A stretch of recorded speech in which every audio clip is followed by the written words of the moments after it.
Assalamualaikum warahmatullahi wabarakatuh. Perkenalkan, nama saya Bang Tirta Ananta. Saya dari Fakultas Teknik Prodi Informatika.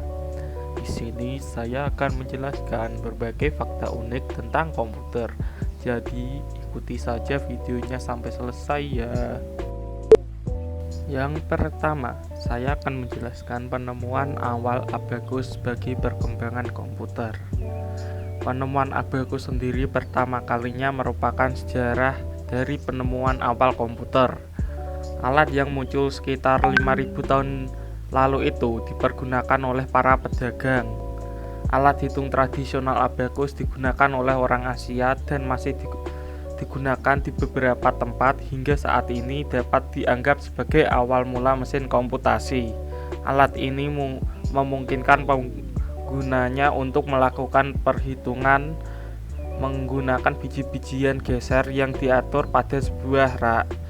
Para pedagang di masa itu menggunakan abakus sendiri untuk menghitung transaksi perdagangan.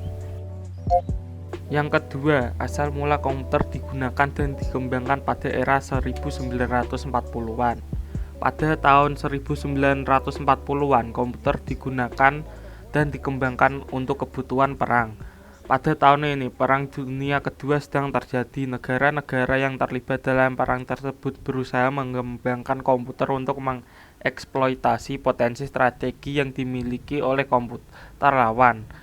Hal ini tentu saja meningkatkan pendanaan pengembangan komputer serta mempercepat kemajuan teknik komputer.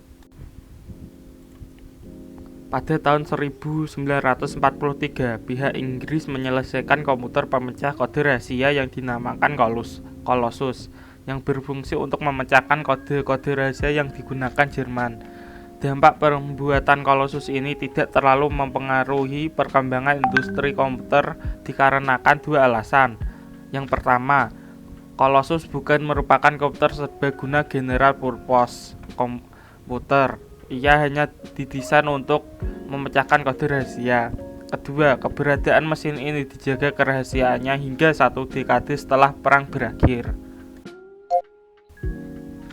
Nah, sekarang yang ketiga, kenapa sih komputer pribadi lebih laku hingga saat ini? Apa penyebab komputer pribadi menjadi lebih laku? Karena seiring perkembangan zaman dan kemajuan teknologi, banyak orang-orang yang membutuhkan komputer, misalnya dalam pekerjaan.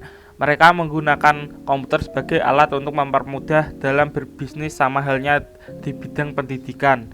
Juga komputer digunakan sebagai sarana untuk menunjang kegiatan belajar mengajar. Apalagi di tengah pandemik seperti sekarang, semua harus digital atau online. Maka dari itu komputer pribadi laku keras hingga saat ini.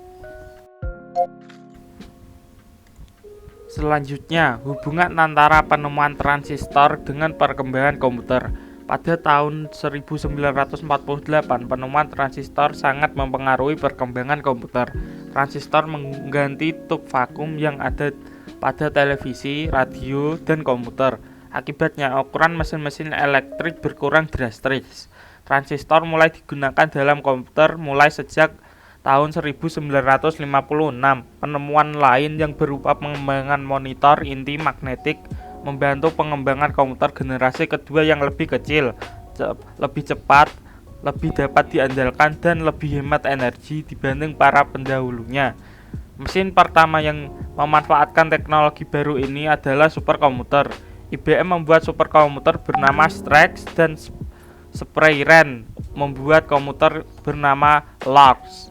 Komputer-komputer ini yang dikembangkan untuk laboratorium energi atom dapat menangani sejumlah data besar, sebuah kemampuan yang sangat dibutuhkan oleh peneliti atom. Mesin tersebut sangat mahal dan cenderung terlalu kompleks untuk kebutuhan komputasi bisnis, sehingga membatasi kepopulerannya.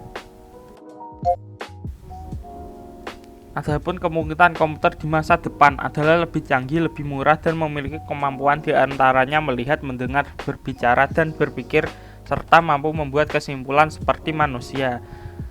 Ini berarti komputer memiliki kecerdasan buatan yang mendekati kemampuan dan perilaku manusia. Kelebihan lainnya antara lain kecerdasan untuk memprediksi sebuah kejadian yang akan terjadi, bisa berkomunikasi langsung dengan manusia dan berbentuk semakin kecil. Yang jelas komputer di masa depan akan lebih menakjubkan dan wow. Sekian penjelasan singkat dari saya, semoga bermanfaat. Apabila ada kesalahan kata atau ucapan mohon dimaafkan. Wassalamualaikum warahmatullahi wabarakatuh.